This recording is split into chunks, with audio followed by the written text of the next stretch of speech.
Hello everyone. आज polity की series first में हम जो है भाग 1 से लेकर जितने भी आपके अनुच्छेद हैं वो सारे इसमें कवर करने वाले हैं। एक मोस्ट इंपॉर्टेंट वीडियो आपके लिए रहने वाली है और आपके एग्जाम में बहुत ही हेल्पफुल ये वीडियो जो है काम करेगी। चलिए स्टार्ट करते हैं, प्लीज़ वीडियो को पूरा देखिएगा। देखिए भाग 1 संघ और राज्य क्षेत्र अनुच्छेद 1 और 4 में है, यानी 1 से लेकर जो 4 अनुच्छेद हैं उसमें जो है भाग 1 है जिसमें बताया गया है संघ और राज्य क्षेत्र के बारे में। बात करते हैं अनुच्छेद 1। अनुच्छेद 1 के बारे में बात करते हैं तो भारतीय राज्यों का संघ है। इसमें लिखा गया है कि भारतीय राज्यों का संघ होगा अनुच्छेद 1 में।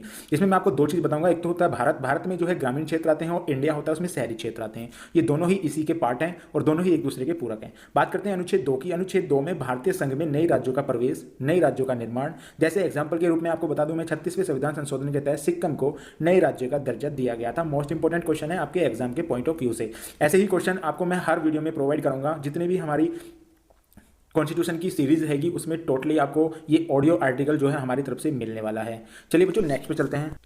देखिए अनुच्छेद 3 में आपको बताया गया है भारतीय संघ में नए राज्यों का पुनर्निर्माण या निर्माण। दूसरे पॉइंट में भारत के अंदर राज्यों का नया निर्माण। तीसरे पॉइंट में राज्यों की सीमाओं में परिवर्तन। चौथे पॉइंट में राज्य के नामों में परिवर्तन। एक राज्य से अलग करके दूसरा राज्य बनाना। ये सारे ही चीज़ें आपको अनुच्छेद 3 में मिलेंगी। बहुत सारे बच्चों को कन्फ्यूजन होता है कि अनुच्छेद 3 में क्या क्या चीज़ है और बहुत सारे बच्चे एग्जाम में ऐसे सवाल को गलत करके आते हैं। तो मैं आपको पूरा कंप्लीट बता दिया है कि भारतीय संघ में नए राज्यों का अगर पुनर्निर्माण या निर्माण के बारे में बात की जाए तो अनुच्छेद 3 में है। भारत के अंदर राज्यों का नया निर्माण की बात करें तो भी अनुच्छेद 3 में पूछा जाएगा। बात करते हैं राज्यों की सीमाओं में अगर परिवर्तन होता है तो भी अनुच्छेद 3 में पूछा जाएगा। राज्यों के नामों में परिवर्तन होगा तो भी अनुच्छेद 3 ही आएगा आपका। और एक राज्य से अलग करके दूसरा राज्य अगर आप बना रहे हैं तो भी आपका अनुच्छेद उसमें 3 ही आएगा। बात करते हैं अनुच्छेद 4 की। तो अनुच्छेद 4 में जो है अनुच्छेद 2 और अनुच्छेद 3 के द्वारा जो भी राज्य में परिवर्तन होंगे वह संविधान संशोधन अनुच्छेद 368 भाग 20 के तहत नहीं माने जाएंगे। बहुत सारे बच्चों को इसमें कन्फ्यूजन होता है और एग्जामर ऐसी तरीके से आपके सवाल जो है पूछता है।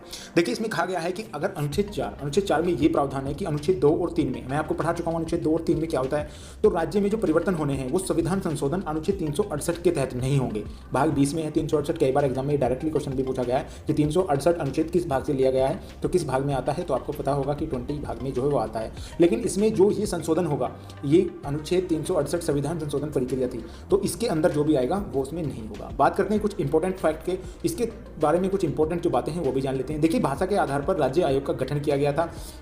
पहला राज्य आयोग गठन हुआ था एस के धर आयोग जो 17 जून 1948 को बनाया गया। इस आयोग में 4 सदस्य शामिल थे।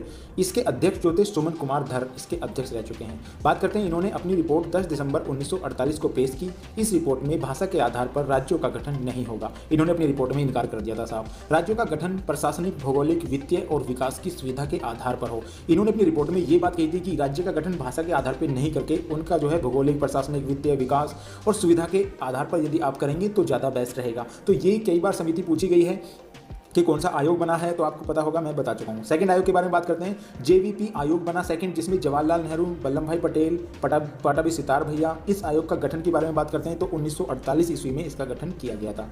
बात करते हैं 1 अप्रैल 1949 को इन्होंने अपनी रिपोर्ट सौंपी थी। कई बार इन्होंने भाषा के आधार पर राज्यों का पुनर्गठन के लिए इनकार कर दिया था, इन्होंने भी इनकार किया था। बात करते हैं अगले के बारे में, तो फजल अली आयोग इसके बाद आया और इसमें कहा गया यह आयोग वर्ष 1953 में लाया गया। इस आयोग में 3 सदस्य थे। इस आयोग ने अपनी रिपोर्ट 1955 में जो है पेश की थी। इस आयोग के अध्यक्ष फजल अली थे। इन्होंने बताया आवश्यकता के अनुसार भाषा के आधार पर राज्यों का पुनर्गठन किया जा सकता है। इन्होंने बताया 16 राज्य तथा 3 केंद्र शासित प्रदेश बनाने चाहिए, लेकिन 14 राज्य तथा 6 केंद्र शासित प्रदेश को मंजूरी दी गई। तो फजल अली आयोग जो था इन्होंने मंजूरी दी थी कि 1953 में कि हम भाषा के आधार पर राज्यों का पुनर्गठन हम कर सकते हैं। बात करते हैं और इंपॉर्टेंट फैक्ट के बारे में। 1 अक्टूबर 1953 को भाषा के आधार पर आंध्र प्रदेश राज्य का गठन किया गया और इसे मद्रास से अलग करके बनाया गया था। आंध्र प्रदेश की भाषा तेलुगु है और पोटी श्रीरामुलु में 56 दिन की भूख हड़ताल की थी और तेलुगु भाषा के आधार पर राज्य का गठन के लिए इन्होंने, और 57वें दिन इनकी जो है मृत्यु हो गई थी। कुछ और फैक्ट जानते हैं। 1950 में भारतीय क्षेत्रों का वर्ग विभाजन किया गया। पहला ब्रिटिश प्रांत जो 9 थे, दूसरा देसी रियासतें जो भी ये भी 9 थी, तीसरा है केंद्र द्वारा शासित प्रदेश ये 10 थे और चौथा अंडमान निकोबार। तो ये बांटे गए थे 4 भागों में। ये मोस्ट इंपॉर्टेंट है आपके लिए क्योंकि कई बार बहुत सारे बच्चे जो है इससे वंचित रह जाते हैं और कई बार यहाँ से सवाल बन जाता है। तो कब बांटा गया था ये, तो 1950 में भारतीय क्षेत्रों में इसे वर्गीकरण का नाम दिया गया और सभी को अलग अलग बांटा गया। कई बार पूछा गया है कि देसी रियासत कितने अंक में बांटी गई थी, तो 9 में बांटी गई थी। कई बार ये डायरेक्टली क्वेश्चन भी बन जाते हैं बच्चों इसमें। तो बच्चों हमारी वीडियो का पार्ट 1 था ये। पार्ट 2 के लिए आप चैनल को सब्सक्राइब जरूर कर लीजिएगा और वीडियो कैसी लगी लाइक शेयर सब्सक्राइब जरूर करना बच्चों। धन्यवाद।